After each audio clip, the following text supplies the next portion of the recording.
ఈరోజు ఉదయం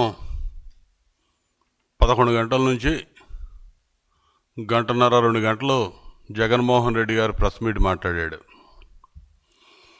అదంతా కూడా చూస్తూ ఉంటే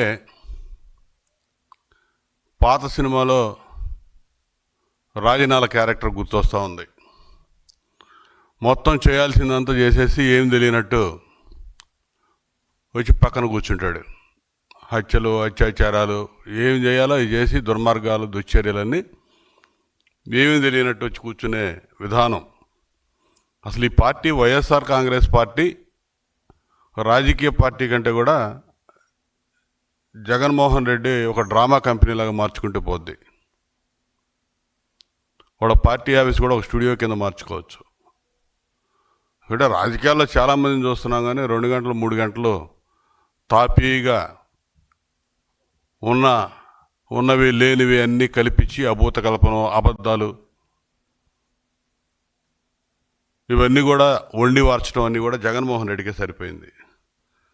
అసలు ఇతను అధికారంలో ఉన్నప్పుడు ఇది ప్రజాస్వామ్యమా, ప్రజాస్వామ్యంలో ఉన్నామా లేదా మనం నిరంకుశత్వంలో ఉన్నామా అనే అనుమానం ప్రతి ఒక్క సమాజంలో ఉన్న ప్రతి ఒక్కరికి వస్తూ ఉండేది, ప్రతిరోజు కూడా వచ్చేది. ఎందుకంటే నిరంతరం పగ సాధింపులు, పగ ప్రతీకారాల లక్ష్యంగా పరిపాలన సాగించాడు. ఈరోజు 11 సీట్లకి పరిమితమై ప్రజలు చీకొట్టినా మనకి ప్రజలు ఎలాంటి తీర్పు ఎందుకు ఇచ్చారనే ఆలోచన లేకుండా ఇంకా అదే తీరు కొనసాగిస్తున్నాడు. ఎక్కడ మార్పు లేడు. నువ్వు మారవా జగన్? మారవా? సిగ్గుండాలి. 11 సీట్లకి నిన్ను పరిమితం చేస్తే నువ్వు ఇంక ఇప్పుడు కూడా ప్రతి దానిలో మేము చేసే పరిపాలనలో, ప్రతి పరిపాలనా విధానంలో నీచపు ఆలోచనలు చేస్తూ ఉంటావు, నీచ రాజకీయం చేస్తూ ఉంటావు. ఏదో ఒకటి చేసి పబ్బం గడుపుకొని దాన్ని ఎక్స్పోజ్ చేసి అవసాన దశలో ఉన్నటువంటి నీ పార్టీని ఏదో ఒక విధంగా బతికించుకోవాలనే ఆలోచనలు ఇవన్నీ. నీ వల్ల కాదు. నువ్వు ఈ డ్రామా కంపెనీని ఏదో ఒక విధంగా నడిపించాలని చూస్తూ ఉన్నావు. అయిపోయింది. ప్రజలు నీకు ఆ రోజునే తప్పు చేసావని గుర్తించారు. ఒక్క అవకాశం ప్లీజ్, ఒక్క ఛాన్స్ అని నువ్వు రోడ్లు అంపడబడి తిరిగి పాదయాత్ర పేరుతో నమ్మించి అధికారాన్ని సంపాదించావు. ఒక దెబ్బకే నీ పరిస్థితి అర్థమైపోయింది. మళ్ళా నిన్ను భరించే పరిస్థితుల్లో ఆంధ్రప్రదేశ్ ప్రజలు లేరు. అది గుర్తుపెట్టుకో. అదేమంటే పోలీసుల మీద కామెంట్ చేస్తుంటావు, కౌంటర్లు ఇస్తూ ఉంటావు. అసలు సిగ్గుండాలి కదా నీకు. నిజాయితీగా పనిచేస్తున్న పోలీసులు మనోభావాలు దెబ్బతీయడానికి నిరంతరం పనిచేస్తూ ఉన్నావు నువ్వు, మీ నాయకులు, మీరందరూ. నువ్వు మాజీ ముఖ్యమంత్రి అయ్యండి పోలీసుల మీద ఆ విధంగా దిగజారి మాట్లాడటం ఎంతవరకు సబబు? డిఐజీని పట్టుకొని మాఫియా అడ్డా అని అంటావు. మరి ఆ రోజుల్లో అంటే ప్రతిదానికి చీటికి మాటికి వచ్చే పోలీస్ సంఘాలు మరి ఇప్పుడు ఏం మాట్లాడట్లా నాకు తెలిసి.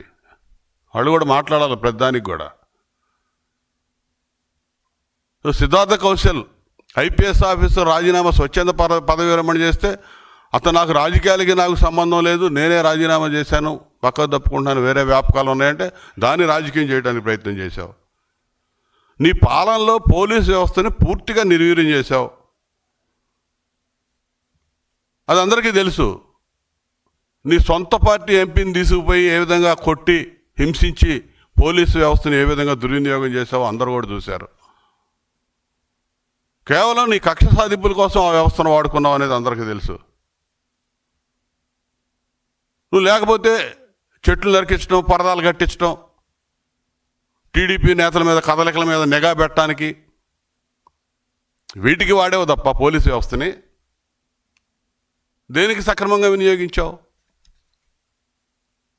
నువ్వు ఎక్కడో 25వ ర్యాంకులో ఉన్న అధికారిని కేవలం నీ సామాజిక వర్గం ఆధారంగా తీసుకొచ్చి డీజీపీని పెట్టుకున్నావు, డీజీపీగా చేసావు. ఆ రోజున వాళ్ళని అడ్డం పెట్టుకొని నీ పబ్బం గడుపుకున్నావు.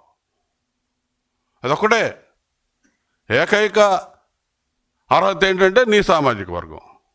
లేకపోతే డీజీపీ ఎందుకు ఇస్తావు? ఆ రోజు ఎందుకు ఇచ్చావు అందరికీ తెలుసు. ఇప్పుడు నిన్ను నమ్ముకుంటే పోలీసు వాళ్ళకి ఉన్న స్థానం కాదు, మిగిలిన వాళ్ళందరికీ ఏం దక్కింది? పిఎస్ఆర్ ఆంజనేయులు లాంటి వాడికి కారాగార వాసం దక్కింది. ఇంకా చాలామంది మీద కేసులు పడ్డాయి. 40 రోజులు ఒక సినిమా యాక్టర్స్ని, ఒక మహిళని నీ హయాంలో పోలీస్ అధికారులు నీ సూచనల సలహాలతో నీ డైరెక్షన్లో తీసుకొచ్చి హింసించి నానా యాగి చేస్తే ఏం చేశావు? వాళ్ళని అందరం ఎక్కించడానికి ప్రయత్నం చేశావు. మా యువనాయకుడు నారా లోకేష్ గారు యువగళం పాదయాత్ర మొదలు పెడితే నువ్వు కనీసం మీటింగ్ చెప్పుకోవడానికి కూడా, వ్యాన్ మీద నిలబడటానికి కూడా అవకాశం ఇవ్వకపోతే స్టూల్ మీద నిలబడి మాట్లాడుతూ ఉంటే స్టూల్ లాగేసి మైక్ లాగేసి అడ్డగోలుగా కేసులు పెట్టినటువంటి పనికిమాలిన ప్రభుత్వాన్ని నడిపినటువంటి వ్యక్తివి నువ్వు ఇలా పోలీసు వ్యవస్థను మేము వాడుతున్నాం అంటున్నావు. మేమా వాడింది? నువ్వా అడ్డగోలుగా వాడింది? నీ పరిపాలన ప్రతిపక్షంలో ఎక్కడ మీటింగులు పెట్టాలన్నా ఆ పర్మిషన్ లేదు, ఈ పర్మిషన్ లేదని చెప్పి కేసులు పెట్టి ఆ మీటింగులను అడ్డుకొని అనేక రకాలుగా ఇబ్బందులు పెట్టినటువంటి వ్యక్తివి నువ్వు. పోలీసు వ్యవస్థను వాడుకోవడంలో నిన్ను మించినవాడు ఎవడో లేడు. జగన్మోహన్ రెడ్డి, నిన్ను మించినవాడు ఎవడో లేడు, అది గుర్తుపెట్టుకో. అదేమంటే ప్రజాస్వామ్యం గురించి కూడా మాట్లాడావు. ఇందాక పోలీసు వ్యవస్థ గురించి మాట్లాడావు, ప్రజాస్వామ్యం గురించి మాట్లాడుతూ ఉన్నావు. ప్రజాస్వామ్యం గురించి నువ్వు మాట్లాడుతున్నావా? జగన్, చంద్రబాబు గారి ఇంటి గేటుకి దళితుల్ని గ్రామ బహిష్కరణ చేస్తే దాని మీద ఉద్యమం చేసి చలో ఆత్మకూరు పిలిపిస్తే చంద్రబాబు నాయుడు గారి ఇంటి దగ్గర గేట్లకి తాళ్ళు కట్టి బయటికి రాకుండా అడ్డుకుంది ఎవడు? ఇదే ప్రజాస్వామ్యం అంటే? నీకు అధికారం ఉందనే కదా నువ్వు ఆ రోజు నా విధంగా చేసింది. సాక్షాత్ అప్పటికి 3 సార్లు ముఖ్యమంత్రిగా చేసినటువంటి వ్యక్తిని ఇంటికి గేట్లు కట్టి బయటికి రాకుండా ప్రజాస్వామ్యాన్ని ఖూనీ చేసింది నువ్వు. ప్రజాస్వామ్యాన్ని గగ్గోలు పెడుతున్నావు. రప్పా అని చెప్పి నరకండి అని చెప్తుంది నువ్వు. నీ కార్యకర్తలు చెప్తా ఉన్నారు. అసలు సిగ్గుందా నీకు? అదేమంటే సినిమాల్లో డైలాగులు పోస్టర్లు పట్టుకుంటే తప్ప అని అడుగుతున్నావు ఇందాక. ఖచ్చితంగా తప్పే. సినిమాలో రఫా నరకండి అని చెప్తే అదంటే తప్ప అని మాట్లాడతావా? సినిమా అనేది వినోదం కోసం ఆ 3 గంటలు, ఆ 2.5 గంటలకు సంబంధించిన అంశం. సమాజాన్ని ప్రేరేపితం చేసే అంశాలు ఏమైనా ఉంటే అంతటితో మర్చిపోవాలి, కానీ బయటకు వచ్చినాక చేయరు. సినిమాల్లో హత్యలు ఉంటాయి, అత్యాచారాలు ఉంటాయి, రకరకాల అలజడులు, ఆందోళనలు ఉంటాయి. అవన్నీ లోపల చూసి వచ్చి బయట చేస్తారా? తప్పు లేదంటావు అప్పుడు నువ్వు చెప్పేది? సిగ్గుందా? సమాజానికి ఏమి నేర్పించబోతున్నావు నువ్వు ముఖ్యమంత్రిగా పనిచేసి? మొన్న అంతకుముందు గతంలో ప్రెస్ మీట్లో మాట్లాడావు.